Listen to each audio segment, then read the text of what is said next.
Let us take a look at the video. Shout out to LEMMiNO. The search for DB Cooper, 10 million views. I don't know what's gonna happen here. It looks like it's about a plane. Okay, let's go. Just let me know. And before Kay is dead, is DB Cooper. So it's some airplane stuff again. Thank you, director, mate. Thank you, dude. Just in time for reaction. A daring parachute escape from a flying 727 somewhere between wings. A search was made of the plane immediately. We don't know who he was, where he came from, or where he went. I expect that we'll keep looking until we find him or find out what happened.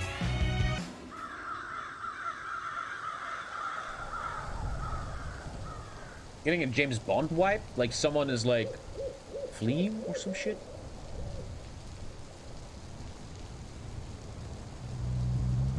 Looks like a video game almost.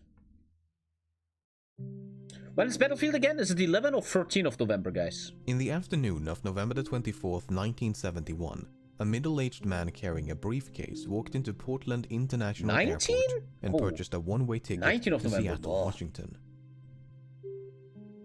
The man identified himself as Dan Cooper, and along with 36 other passengers and a crew of 6, he soon boarded Northwest Airlines Flight 305.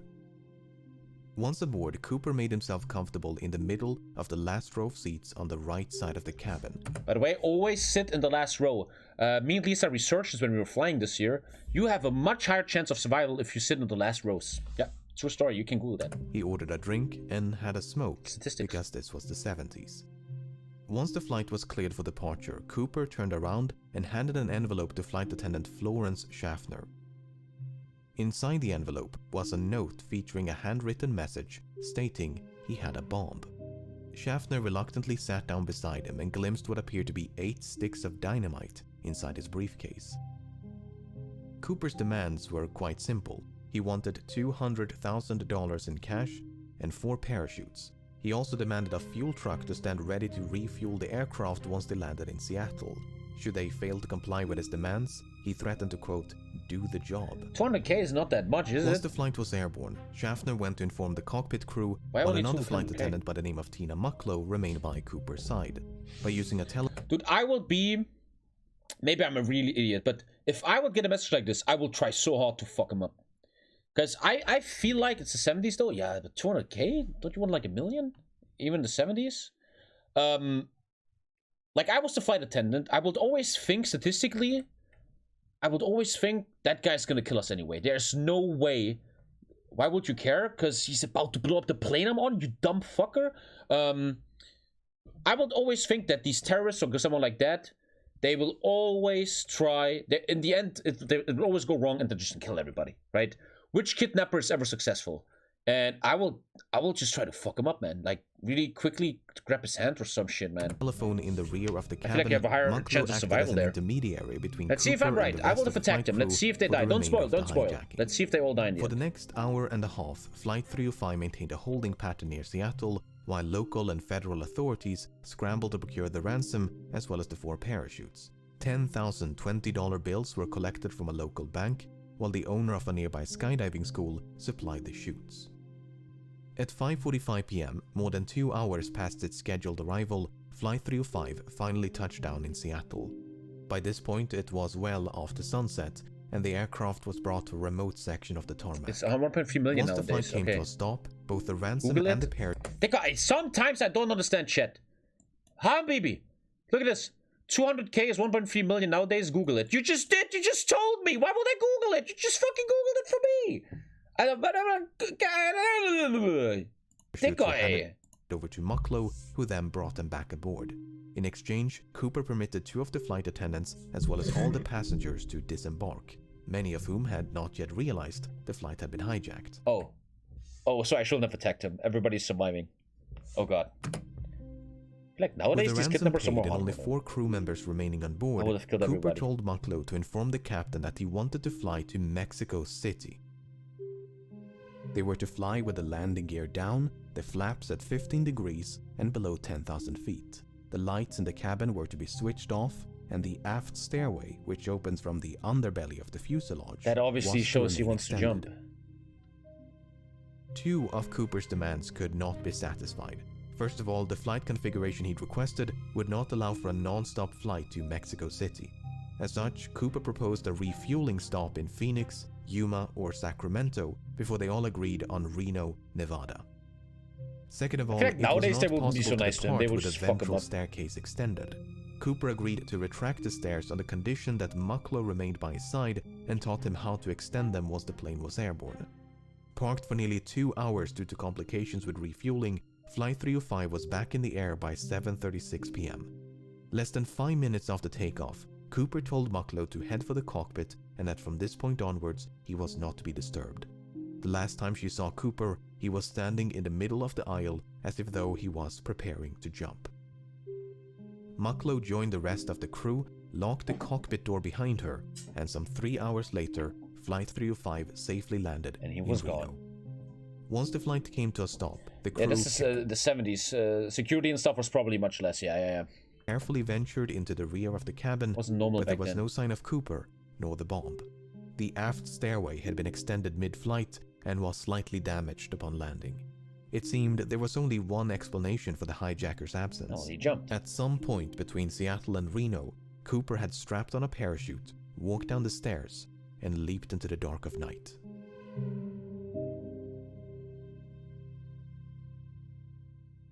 Did he have the 200K in his hand? He had, right? Damn. That will never fucking work nowadays, man. As soon as it became clear that Cooper was no longer on board, dozens of FBI agents converged upon the aircraft, only to discover a disappointing amount. The TSA wants to test on themselves, and 95% of guns and knives made it through security. When was that? Well, to be honest, when I'm at the airport, I feel like it's so easy to smuggle stuff in.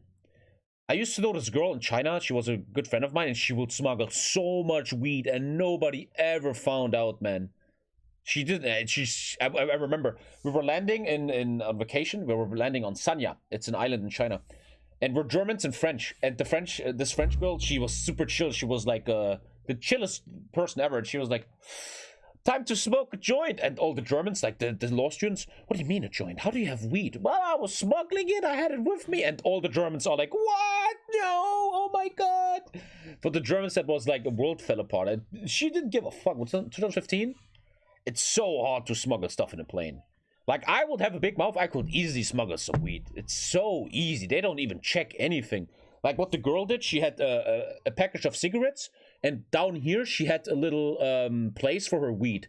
And the tobacco will make the dog not see it, and she will do that all the time. Didn't even give a fuck, man. Amount of physical evidence. A black clip-on tie, 8 cigarette butts, and 2 of the 4 parachutes were all that Cooper left behind. Evidently, he'd brought the ransom and briefcase along with him. Fake? I In swear to interviews God. Dude, have you ever flown a plane? It's so easy, bro. So easy.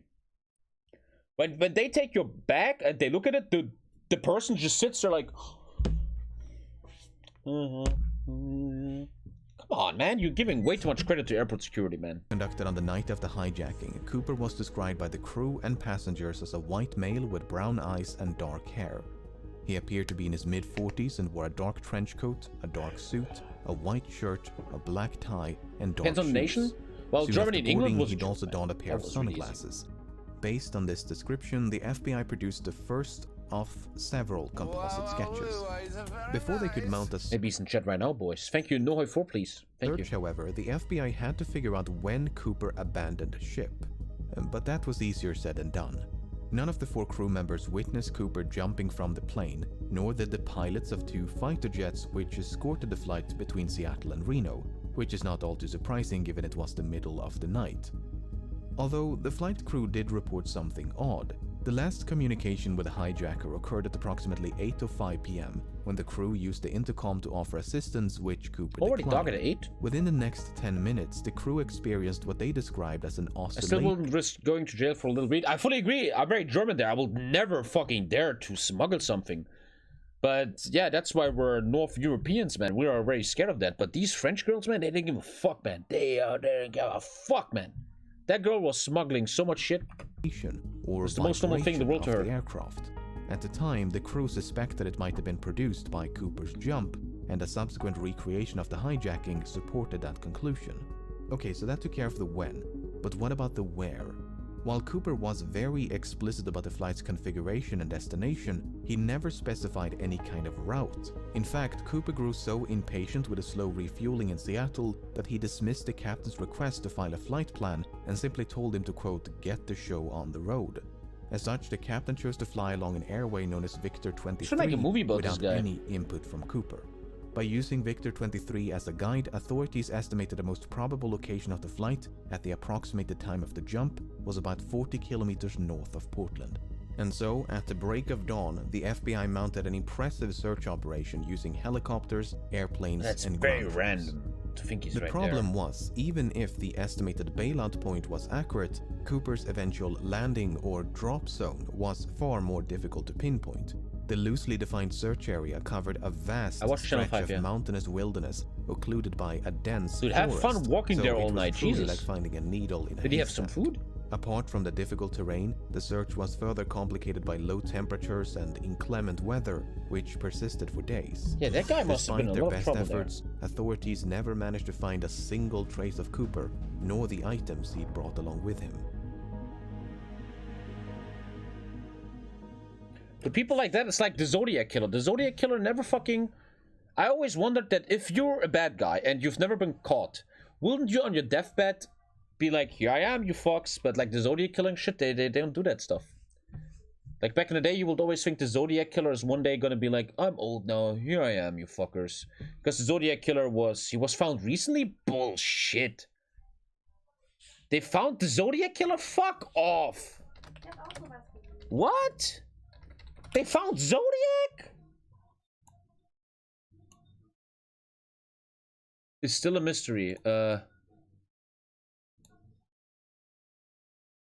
group is claiming? Nothing is confirmed. No, they didn't. You guys are the biggest fake news people in the world. Nothing confirmed, you man.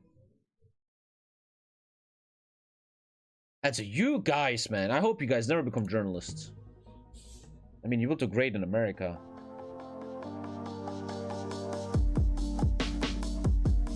Having made little to no progress by early December, the FBI turned their attention to the 200th Cipher was decoded? Which one? I had cryptology in law school, and the first one is easy to decrypt with the kill, where you have to see the two...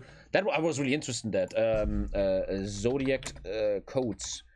The first code was... the first code was actually done by... Is this the first code? I don't remember. A couple in America found... This is not the first code, this is the second. You're telling me they deciphered this one? On a YouTube channel? Can you show me that? Where's the first code? Where they found out the L with the double letters because of the word kill.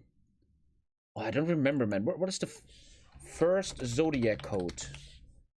That's when you ever take a cryptology class, this is one of the first things they do with you.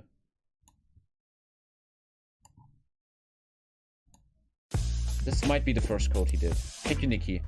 And the way they solved that, it was a couple. Is that the one though?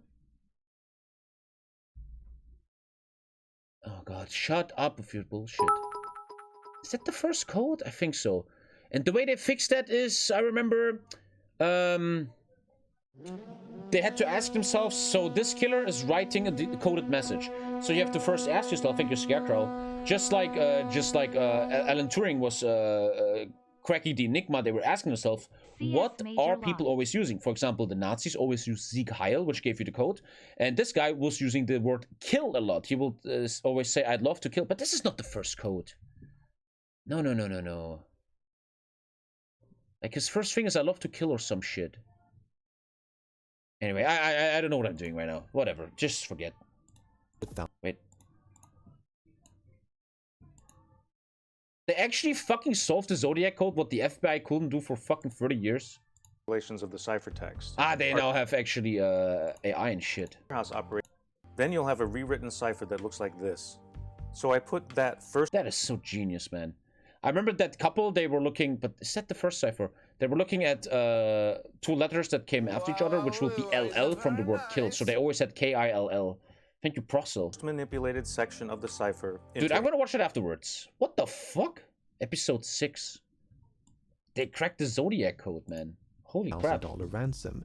The money had been collected from the Seattle It was First misunderstood. It's National actually Bank, wrong. which I don't know what to maintained a believe right ransom now. You guys package can of all suck it. $250. I just want to see the first Zodiac code. Is that so hard? First Zodiac code, and then the couple. I want to show that. Not the 340. Ugh, I don't remember this, man. Can't be so hard to find this first code, man. Alhamdulillah. Like the one that was solved by that couple. Yeah.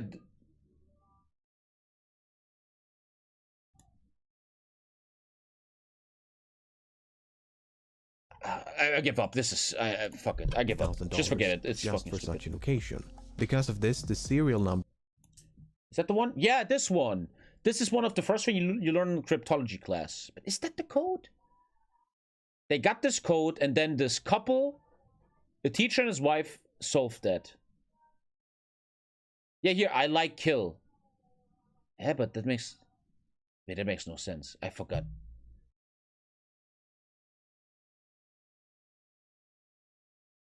No, that makes no sense. I don't even know anything I'm saying right now. How would they know that kill is... Whatever, I'm done. Just forget it, forget it, forget it, forget it. $10,020 banknotes given to Cooper had been God. documented in advance, a complete list of which were quickly made available to financial institutions, government agencies, and the general public. Yeah, wouldn't that be really nice to make it as mark these difficult $20 as bills so possible he'll for never use Cooper them? to spend his money. Northwest Airlines and But several if I was newspapers the even began FBI, to I would offer think rewards this to guy has anyone shown behavior that he has motivation to get to Mexico. So you should really, they actually mark these $20 bills. You should really be, you should be at the Mexican border. could find a note with a matching serial for this number. guy. In spite of these efforts, no one ever did. That is until nearly a decade later. Ach du Scheiße. In early Wow. 1980, a young boy named Brian Ingram was building a campfire on a small beach in southern Washington. As he was digging into the sand, Ingram discovered 3 bundles of cash totaling $5,880. Having heard... Oh, they were broken? Fucking dumbass kid, dude. Imagine you have a son, right? You have a son, and he finds $50,000 in the forest, and he tells the police. Alha, fuck, Alter. Ah, man, you are the worst fucking dad of all times. Fuck that kid. Imagine that. Heard about the infamous skyjacking, Ingram's parents brought Oh, the man. severely degraded bundles to the FBI. The notes were promptly inspected, and sure enough, the serial numbers matched those of the ransom. So did he hide the money, or did he actually just crash and Once die? the excitement subsided, however, the money managed to raise far more questions than it answered, the most significant of which was how? How did the money end up so far away from the drop zone? Maybe your drop zone is wrong? Looking at this map, it might be tempting to think that Cooper simply dropped some of the money, which then fell into the Lewis River. The bundles could then have been carried further downstream by the Columbia River before finally being washed ashore at Tina Bar, which is the name of the beach. Tina Mucklow, Tina Bar. Coincidence? Yeah, coincidence. Anyway, the problem with this idea is that the Columbia River flows in the opposite direction. This has led some, including members always of knew the that. FBI, to re-evaluate the initial drop zone assessment. Yeah, For instance, don't if the get stuck drop on your zone was drop much zone, man. further southeast, close to a river called the Washougal River, it is conceivable, albeit improbable, that the money floated all the way down to Tina Bar. Alternatively, the bundles may have simply landed on the beach if Maybe he the had a flight boat there, path but why was would he further drop to money? the west. Why would he do Even that? so, natural It explanations must just... I mean, a kidnapper dropping his money means that something went LEMMiNO wrong, makes right? great videos. Thank you, I love Monad, his dude. stuff. Thank you, man. struggle to explain how 3 independent, potentially free-falling and or free-floating bundles of cash ended up at the exact same place on the same beach. To complicate Just for the kick of matters, it? Ah, sediment that's from the bullshit. riverbed was excavated Criminals are always driven by ego. And actually dropping a shit ton of money as a flex, that I don't know. As a professional profiler, I will disagree with that. and dumped onto Tina Bar as part of a dredging operation in 1974. And according risk to your whole one life for this analysis, money, and the you're just money gonna was drop it? discovered above this layer of sediment. If true, that would mean the money came to rest at Tina Bar sometime after 1974. But a re-examination of that analysis found that what was believed to be a layer of deposited sediment might actually have been a perfectly natural layer of clay. Not only that, but the sediment was clearly dumped some distance away from where the money was discovered. Furthermore, when Ingram discovered the bundles, the rubber bands which held them together were still intact. This is significant because experiments conducted in 2009 revealed that this brand of rubber bands could not withstand exposure to open air or water for more than a year. So unless the bundles were somehow protected from the elements, they must have become buried at Tina Bar within a year of the hijacking. The most probable explanation, therefore, seems to be that Cooper or someone else deliberately buried the money. Yeah. Did Cooper survive and bury the money himself? Did someone else bury the money after stumbling upon Cooper's remains? If there is an explanation which does not require human intervention, it's managed to elude investigators for decades. Suffice it to say, this is... But whenever a criminal buries money and never comes back, that also means something went wrong. Like when Pablo Escobar died, right? There was a shit ton of money in the floors of fucking Colombia. a mystery within a mystery. Since Ingram's discovery in 1980, both Tina Bar and the grounds around the Washougal River have been subjected to numerous searches, but to date, there's been no sign of Cooper, nor the rest of the money. Very interesting, man. I always envy people that have jobs in this stuff, like investigating this. Being an investigator, that must be so much fun, man.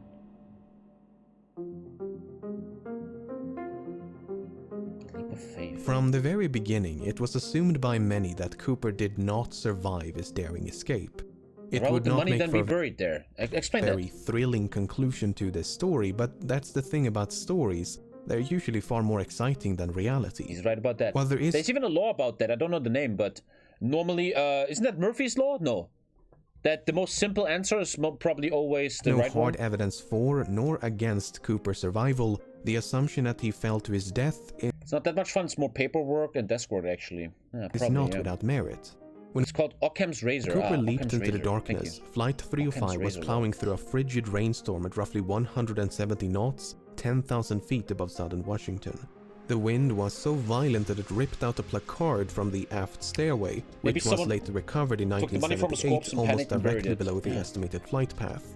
To say that Cooper was not dressed for the occasion would be Don't enough. they give him a broken parachute? Dude, yeah, if I was the FBI, I'd just give him a broken parachute, man. Understatement. Let the guy fucking The plant. ground beneath him, meanwhile, was obscured by multiple layers of clouds, which likely means that Cooper jumped without knowing his precise location.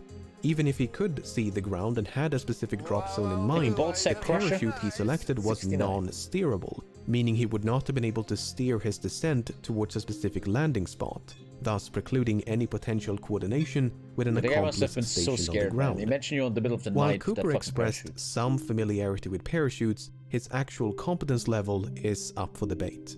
It's widely believed that Cooper demanded 2 pairs of parachutes, 2 primary and 2 reserve, to make the authorities believe that he intended to take a hostage. That is precisely what happened, as the FBI contemplated, but eventually decided against sabotaging the chutes as they did not want to risk the life of an innocent civilian.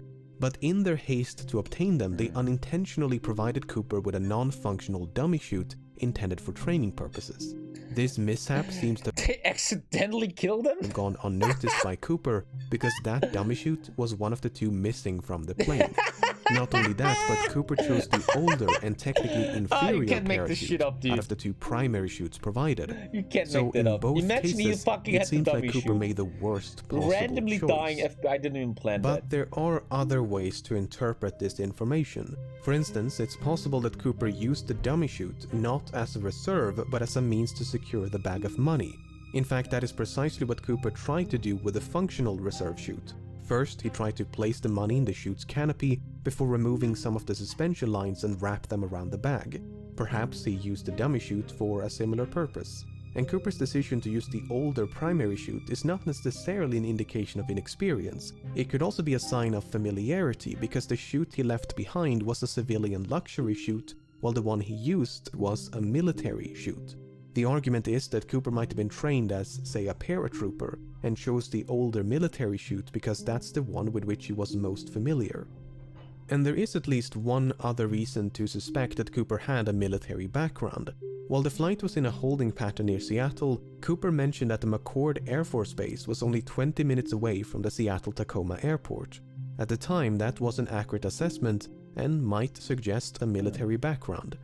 Apart from the potential military connections, Cooper may even have had links to the Central Intelligence Agency.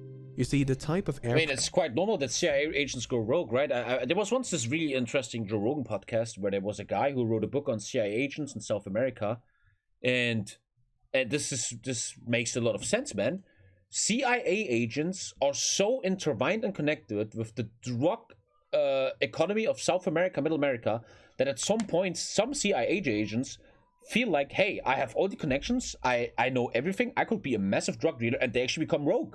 They just don't fucking text anymore. They're just gone, and suddenly they're drug dealers because they have all the knowledge and stuff, and make mad money. That happened more than once, man. Which Cooper chose to hijack, a Boeing 727, was also used by the CIA to covertly drop agents and supplies during the Vietnam War, a task for which the Boeing 727 was uniquely qualified due to its distinctive aft stairway. So it's fairly safe to assume that Cooper chose to hijack a Boeing 727 specifically because it provided a relatively safe means of escape. Whether he learned of this from the CIA or came to that conclusion independently years an agent is another question. However, the fact that Cooper chose to hijack a flight operated by Northwest Airlines was apparently random chance. When Tina Mucklow asked Cooper about his motives, he responded, "It's not because I have a grudge towards your airline, it's just because I have a grudge." That sounds military. That sounds very military. That sounds very Vietnam. He has a grudge. Further clarified that Flight 305 just happened to be in the right place at the right time. Oh, whoa, dankeschön. Even so, it's clear that Cooper came prepared. He seemed to know a great deal about aircraft and aviation. He appeared to be familiar with the local terrain. He maintained a low profile to avoid a panic. He covered his eyes with a pair of glasses to conceal his identity. He left very little evidence behind, and he demanded 4 parachutes to force the assumption. This is a potato salad with a lot of salad and a beautiful piece of salmon with 3 lemons. That he was taking a hostage. He was even cunning enough to reclaim the note which he'd initially given to Florence Schaffner. Apart from the name he wrote on his plane ticket, there are no other samples of Cooper's handwriting. But for all his planning and cunning, it seems Cooper did not give enough thought to his eventual escape. Not only did he fail to specify a route, but he was forced to make a last-minute destination change from Mexico City to Reno. He could have demanded more appropriate parachuting equipment like a pair of boots, a helmet, or jumpsuit. He could even have specified the ransom to be delivered in larger denominations to make it lighter and less cumbersome to carry. Presuming he did survive the fall and made it safely to the ground, he may then have had to make his way through a dense, partially snow-covered forest in nothing but loafers and a trench coat in late November. I get the distinct impression that Cooper's escape was much more of a leap of faith than a carefully executed jump. On the other hand, authorities never received a missing persons report matching the description of Cooper in the wake of the hijacking. This might suggest that Cooper did survive and that he swiftly and quietly resumed his normal routine. Furthermore, other hijackers have performed similar stunts, and many of them did survive even if they were quickly apprehended. Finally, the simplest explanation for how 3 bundles of cash ended up at Tina Bar is human intervention. At the end of the day, most of this is based on nothing but supposition. Without any concrete evidence of Cooper's demise, it leaves the door wide open to the far more exciting proposition that he did, in fact, survive. If you did, man, respect. Do you know do you have that same feeling when a criminal is attacking property and not human lives, and they're actually successful? You kind of have respect for that. I remember in Germany, like 3 years ago, there was a thing where there was a bank, a German bank, and next to it was a park house, and every day there was 2 guys coming, and they were acting like they were handyman. Like, the biggest trick in the world is act like you're a handyman. If you ever want to go inside everywhere, just have a maid, you and a maid have a ladder. Just have a ladder and walk in. Nobody suspects handyman. Oh, they're just building something. Oh, they're just making a wall. And then for months they were making a hole, and then they took out the bank and they were gone forever, man. And I kind of respect that, you know? Nobody got hurt. It's just money. And I'm kind of like, oh man, good job. Fuck. Dude, just dress up as a handyman and have a ladder and you can go everywhere. No one's gonna stop you.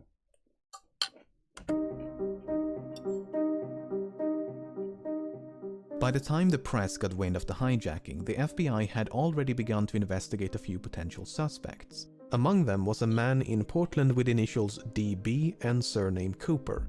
This Cooper was quickly eliminated as a suspect, but due to a mix-up by the press, the name Dan Cooper was confused for DB Cooper, and the rest is history. While Dan Cooper is most likely a pseudonym, there is a comic book series of the same name. Like 2 weeks ago, dude, you can manipulate humans so much with appearance. Me and Lisa, we go to the cinema, and Lisa goes on the toilet, so I'm waiting outside in front of the room. And you know, I'm always wearing black. I'm wearing a black jacket, black t-shirt, right? And I'm standing at the door and I look evil. And these 3 women come down the stairs and they're like, "Hello," and I'm like, "Hello." And they're standing next to me and they're waiting for me to ask them for their tickets because they thought I'm security, man. Like, you can shit with people if you really want to, man. Just dress up in a certain way and you can go anywhere. Easy peasy, dude. The comic is written in French and centers around a Canadian pilot named Dan Cooper. While the comic was not translated into English nor sold in the United States before 1971, it was available in Canada, which has a large French-speaking population. Yes, I'm the ticket guy. Given that American and Canadian accents can be difficult to distinguish, it's possible that Cooper, who was described as having no discernible accent, was a bilingual Canadian. This might even be supported by something that Cooper might have said. You see, when the captain relayed Cooper's demands to air traffic control, he used the phrase negotiable American currency. It seems doubtful that an American citizen would specify American currency, so perhaps Cooper was not American. The problem is, we don't know if this is a direct quote from Cooper or paraphrasing by the captain. For instance, notes taken by the crew during the hijacking merely contain the phrase negotiable currency, while testimonies provided by the crew after the hijacking include phrases like "Yeah, I'm all the time." Last year on stream, right? I'm suspecting that a guy in my house is selling weed. Okay, who cares? And this was a while ago, live on stream. My door is ringing, and I go to the door, and I open the door, and I'm really pissed. I just want to stream, right? I open the door, and there's two young German guys. They're like 19 or 20, and they're like smiling, and they look really weird. You know, they look like they go to a club, and they're like. And they're doing like, "Hey, we're the police, we just have to go upstairs." And I'm like, "Oh, okay, yeah. And I close the door, I come back on stream, like, I think that guy just showed me his library card or something. Like, it just works. You're like, "I'm the police, let me through." Yeah. Like, you don't even fucking think about this, you know? And I was sitting on stream like, that guy was not, that was a weird looking dude, man. And they just wanted to have access to the weed guy, man. You can get played so much by appearance, man. It's so interesting. $200,000 in cash and circulated US currency. So Cooper might have been Canadian, and he might have taken his name from the Dan Cooper comics, just as he might have been American, and might have taken his name from something or someone else. Nearly half a century has gone by since the hijacking took place, and in that time, thousands of suspects have been questioned and investigated. It would obviously be impossible to cover all of them here, but let's take a look at some of the people that at some point or another have been suspected of being DB Cooper. You could make like experiments, like there's a convention like TwitchCon. You could probably get into TwitchCon without paying if you just play your cards right. With like a little print out ID and shit. It's probably easier than one thinks, man. I won't be able to catch a lot of streams anymore because I have Abator and finally got a GF. Best of luck. I will try to watch as much as possible, Tommy Love. Look at that. He subscribes, then he gets the girlfriend I promised him, and now he leaves me, man. Wow. Wow, man. You're putting a DB Cooper on me, man. Robert Rackstraw first became a suspect in 1978, and on the surface, he seems like a solid candidate. He was a decorated army paratrooper and helicopter pilot. He had experience with explosives. He had an extensive criminal record. He had an uncle named John Cooper who was an avid skydiver. He was expelled from the army only months before the hijacking, which might suggest a motive. After all, the hijacker did say he had a grudge. When confronted by journalists and private investigators, Rackstraw would neither confirm nor outright deny that he was DB Cooper. Instead, he'd say things like, "I could have been," or "I would not discount myself." On the other hand, Rackstraw had light-colored eyes, which Cooper did not. More significantly, My friend once walked into the kitchen of a McDonald's and he said, "The manager sent me." He took a Coca-Cola bottle and walked away, and everybody went okay. Yeah, dude, that works. And you know why it works? You know why it works?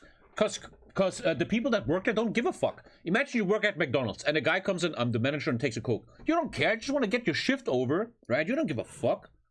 Like, I didn't care about these boys. Yeah, get your weed, man. I don't care if you're the cops or not. You know? Jack Straw was only 28 years of age at the time of the hijacking. This is well outside the range of ages reported by the crew and passengers, most of whom believed Cooper was in his mid-40s. Kenneth Christensen first became a suspect in 2003 when his brother noticed certain parallels between him and Cooper. Christensen had briefly served as a paratrooper in World War II, and since 1953 he'd worked for Northwest Airlines as both a mechanic and a flight attendant. He was 45 years old at the time of the hijacking. He was left-handed, which Cooper might have been. For instance, Cooper used his left hand to interact with his briefcase, and the clip-on tie he left on board was affixed with a tie clasp applied from the left. Shortly before he died in 1994, Christensen had supposedly told his brother, "There is something you should know, but I cannot tell you." After his passing, his family discovered over $200,000 in his bank account. Well, case closed? To top it all off, Florence Schaffner stated that photographs of Christensen bore a strong resemblance to Cooper. On the other hand, Christensen did not match the physical description of Cooper. He was both shorter and lighter.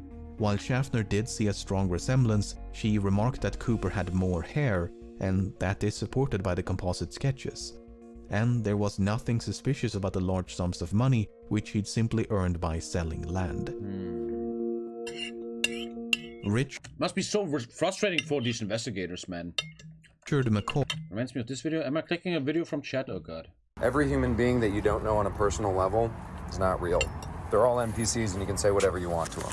Watch this. What? Hey, how's it going? Just here to drop off coupons. Sweet. Did you hear the big news? What's the news? Danny DeVito got an OnlyFans account. He did not. Yeah. He makes so much money. $25 a month. I'll tell you right now, it is worth the money. Is it really? Oh, that man is short and thick. All right, have a good Monday night, huh? It's 11:30 in the morning on a Thursday. I didn't even give him coupons. Gave him the instruction manual to my vacuum. But I know this is funny, but I think what's more interesting is really the psychology behind this. Because he's right, in a weird way, random strangers are NPCs. Because that guy, he was just going, the other guy he talked to, he's just shocked, right? He's just in his own little world, and suddenly, oh, what? Yeah. You're just shocked in this moment, you know? Do you guys ever experience that? You're just, someone comes up to you and you're just like shocked, like, what? What's going on? And you're just like, yeah. This is so psychologically interesting, I feel like. McCoy first became a suspect in 1972 when he hijacked a Boeing 727 and escaped via the aft stairway, much like D.B. Cooper. Because of the significant overlap between the two hijackings, some believe they must have been committed by the same person. I entered cinema with a McDonald's coupon once. McCoy used a fake name. He used a fake hand grenade to threaten the crew. He used handwritten notes to issue his demands. Both McCoy and Cooper used the phrase "no funny stuff" as a warning to the crew. McCoy demanded $500,000 in cash and 4 parachutes. McCoy also bailed out the back of the plane once they passed over his hometown in the state of Utah. Apart from the similar modus operandi, McCoy had also served in the Vietnam War as a demolitions expert and a helicopter pilot. McCoy did actually survive the fall and managed to evade authorities for 2 full days before he was apprehended and sentenced to 45 years in prison. Before his death in 1974, McCoy refused to confirm or deny that he was D.B. Cooper. On the other hand, McCoy was an avid recreational skydiver and even came prepared with a skydiving helmet and jumpsuit. He gave very specific instructions about the flight path. In addition to the fake hand grenade, McCoy also used an unloaded handgun to threaten the crew. He failed to retrieve one of the notes he'd given to a flight attendant. He was only 29 years of age at the time of the hijacking, and all 3 flight attendants were quite certain that McCoy was not Cooper. While there are meaningful parallels between these 2 cases, McCoy might simply have been a copycat who'd read about D.B. Cooper in the news. Dwayne Weber first became a suspect in 1995 when, shortly before his death, he supposedly told his wife, "I've got a secret to tell you. I am Dan Cooper." Following his deathbed confession, Weber's widow recalled a number of fascinating details. I mean, when you tell your wife before you die you're DB Cooper, you're mentally ill and you're like really confused, or you really just are him. She claims to have found a bank bag resembling the one used in the hijacking. She claims Weber had sustained a knee injury after jumping out of a plane. Weber supposedly had a nightmare about leaving his fingerprints on the aft stairs. And a year before the money was discovered at Tina Bar, Weber had allegedly paid a quick visit to the same location.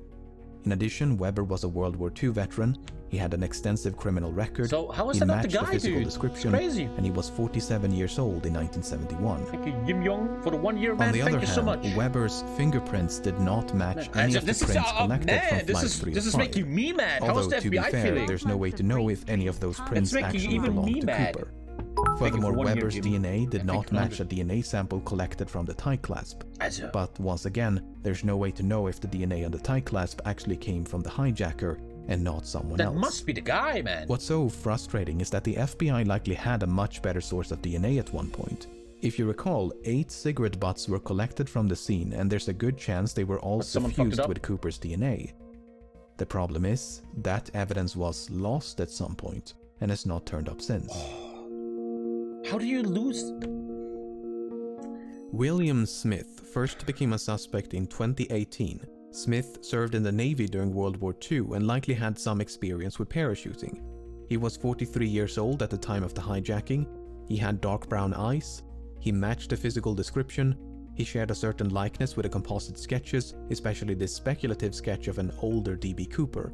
A student named Ira Daniel Cooper, who was killed in World War II, attended the same high school as Smith. Smith worked as a yardmaster for a railroad company for most of his life, but in 1970 the company filed for bankruptcy. As a consequence, Smith lost his pension, which might suggest a motive. He could, for instance, have developed a grudge towards the airline industry for their role in bringing about the downfall of the rail transportation industry. It's further speculated that Smith could have used his knowledge of railroad networks to hop on a train and escape undetected. On the other hand, Smith spent his entire life in the northeastern United States. Given that the hijacking occurred on the other side of the country and was committed by someone who at least appeared to be familiar with the local terrain, Smith is not the most ideal candidate. However, the fact that Smith worked as a yardmaster is interesting. You see, the tie that Cooper left behind was recently examined using an electron microscope, which uncovered various metallic particles. Some of these particles, especially pure titanium, were quite rare in 1971. That shit is so... Dude, true crime... No wonder true crime is taking over the world. That is so cool. Suggest that Cooper worked as a manager at some sort of chemical or metallurgical facility. Or possibly a rail yard. Is that DB Cooper, boys? Is that him? If nothing else, I hope this limited selection of suspects illustrates just how difficult it is to be certain when you have so little evidence to work with. We got him. These 5 individuals look nothing alike, yet any one of them could be DB Cooper. Was Cooper really in his mid-40s, or did he simply look old for his age? Did Cooper really serve in the military? Isn't that kind of cool how you pulled that off and then years later some dude with a stream watches your story, man? How fucking alpha is that dude? To resemble Cooper. In 2016, the FBI had to admit defeat and officially closed down the case. Unless someone stumbles upon Cooper's remains or manages to track down the rest of the money, it seems there is little hope of resolution. Did Cooper survive? Dollar bills were gone I have forever no or something? idea. But as long as that possibility cannot be dismissed, the legend of DB Cooper will no doubt persist. He would have probably left the country. Very interesting, man. Very interesting. Can't wait to read the fucking comments, man. He simply just took the path my grandpa took to school. The theory that he never existed and the pilots and stuff made up the story to make 200,000 is probably my favorite. Ooh. Oh, what the fuck? Dude, that is way too high IQ, man. The outside people never saw him, right? Only the women saw him. Whoa, dude, make a movie about him, and that is the final plot twist, man. It was the pilots and the woman. Oh. This expertly done documentary just goes to reinforce something I've believed long, that many of people calling the shots in Hollywood are not the best at what they do. They're because of nepotism. What? William Smith has the closest resemblance to the sketch. Yeah, William Smith, man. If you can't successfully hijack a plane with no hostages and never be caught, you deserve that money. 1 minute in and you can tell we're in for a wild ride. Imagine looking at the sketches made by the FBI and realizing they look exactly like your grandpa. Oh man, the crew overpowered him, tossed him out of the plane, and split the cash. Dude, the crew taking the money is amazing, man. That is a great idea, man. Oh man. Well, we're getting through this video slowly, boys. I'm going to call it a bit early today. I'm a bit tired. I want to chill with Lisa, man.